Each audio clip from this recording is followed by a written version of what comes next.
Do possible worlds exist just like our world exists? Let's consider. Hello, philosophers. I'm Chico. Welcome to the Philosopher Show, where we consider the greatest questions of human history. 2 + 2 = 4 is true. Chico is a philosophy professor is true. But they're true in different ways. To say 2 + 2 = 4, that is a necessary truth, right? It has to be true. There's no way that it could be false.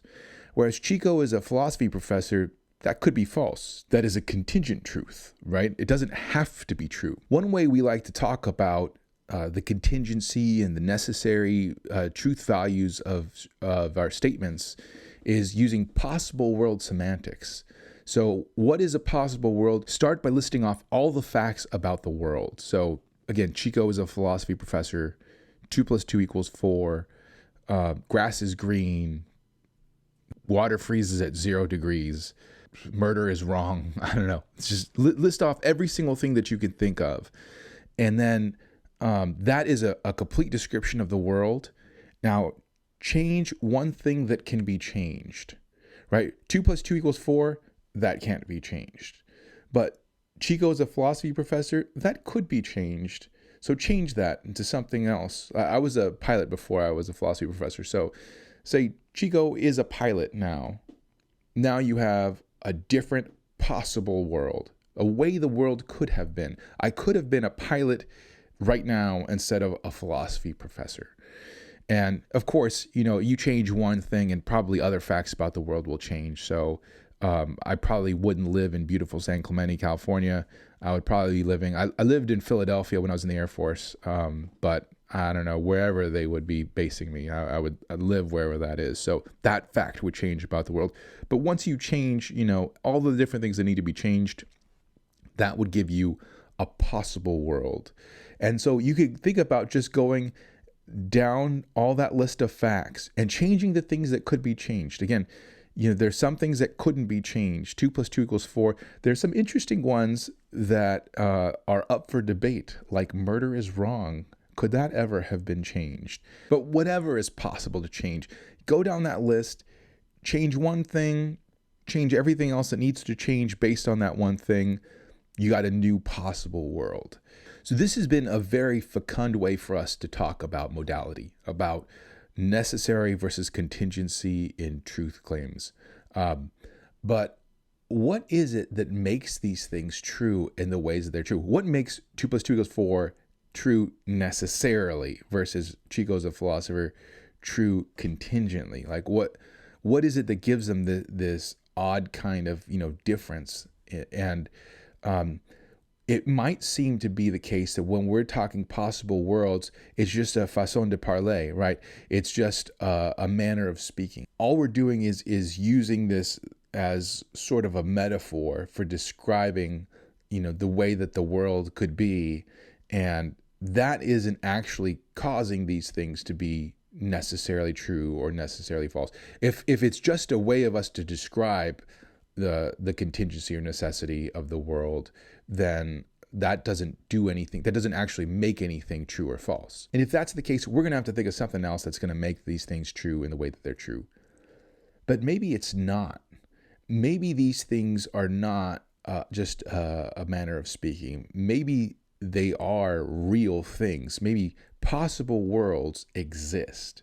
Now, if that's the case, we have two possibilities. Possible worlds could exist as abstract entities, in which case they're going to be something like Platonic forms, and we won't explore that idea here. A second possibility is that possible worlds are just as real as our world is right now. That is a wild idea that philosopher David Lewis came up with. Now, of course, if these other possible worlds exist, we're still going to be able to identify our own world.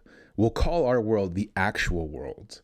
But when we use this word actual, we'll be using it just as an indexical. And an indexical is like the word here, right? The word here doesn't mean that no other points in the universe exist. It's just the place from where I am speaking, right? That's what here means. The same thing would be for the word actual. The word actual means just the universe from which I am speaking. And that's all it's going to mean. So there will be no privileged universe. This universe will not be privileged over any other universes. They all exist in the exact same way.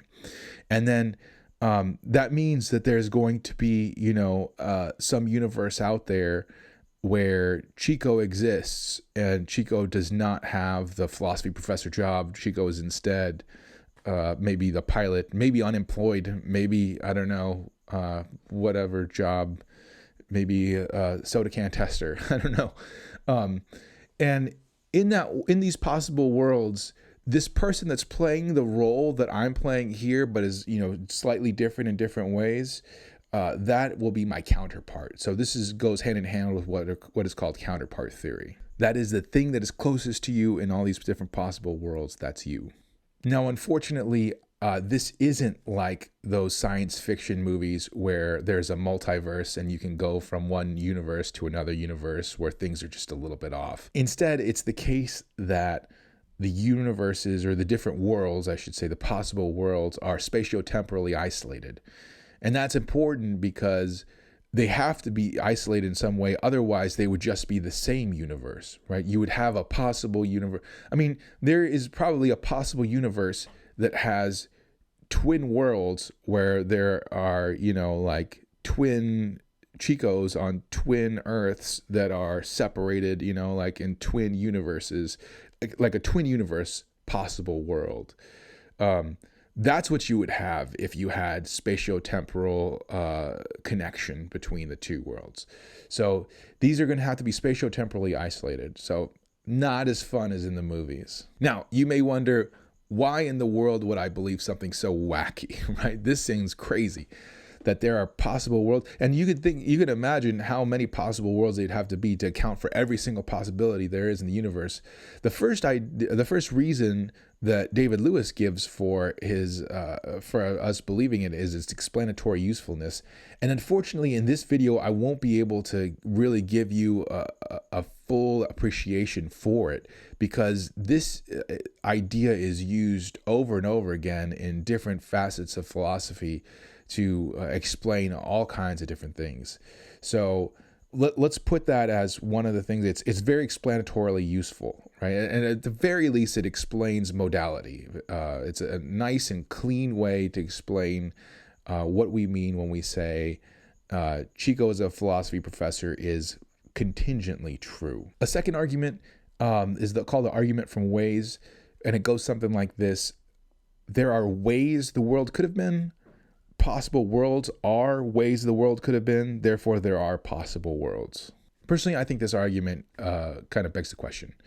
I think that if you think that possible world semantics is just a manner of speaking that's describing how this world could have been, then you think that there's something about this world that could have been a particular way. You don't think there are ways that exist out there that this world could have been. You think this world could have been different ways. So yeah, I think you're sort of cheating with language in that case.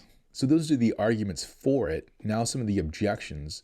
The first objection is that it's highly counterintuitive, which is not exactly an argument, but at the very least, it gives us pause, right? It has us say, well, I need some really good reasons to believe this if it's going to be highly counterintuitive. The second objection is that it's got a bloated ontology.